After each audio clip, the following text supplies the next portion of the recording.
যদি কখনো বলে মানুষ কিভাবে চিনবেন, তাহলে একটা কাজ করবেন, কখনো মিথ্যে করেই বলে দেখবেন যে আমার কিছু প্রবলেম হয়েছে, তখনই মানুষকে চেনা যায়।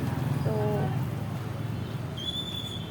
মানুষ অবশ্যই আমি অনেক আগের থেকে অনেককে চিনে ফেলেছি, কিন্তু আজকে যে পরিস্থিতিতে আমি আছি, আজকে প্রথম 17 দিন মা মেডিকেলে ছিল, এখন আবার শনিবার থেকে আছে, এখনই 4-5 দিন, 6 দিন মান হয়ে গেছে। তো ওরকম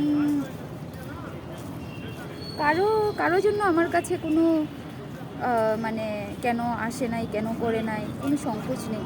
শুধু এটাই বলবো যে ভগবান বা আপনারা আমাকে একটু আশীর্বাদ করেন যাতে আমাকে আরও শক্তি দেয় ভগবান, আর আমি জানি তাড়াতাড়ি করে মাকে সুস্থ করে বাড়িতে নিয়ে যেতে পারি।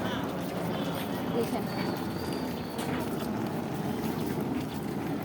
মানে এক একটা পেশেন্টের সাথে 4-5 জন করে, মিনিমাম তো 3 জন থাকেই, আর ওই হিসাবে অনেক প্রবলেম ফেস করছি। কিন্তু থ্যাংক ইউ সো মাচ এই হসপিটাল যেখানে আমি কাজ করি, তো ওখানকে আমি থ্যাংক ইউ বলতে চাই, কারণ ওটার জন্য আমাকে ওরা অনেক হেল্প করছে, যেটা আমি বলে বোঝাতে পারবো না।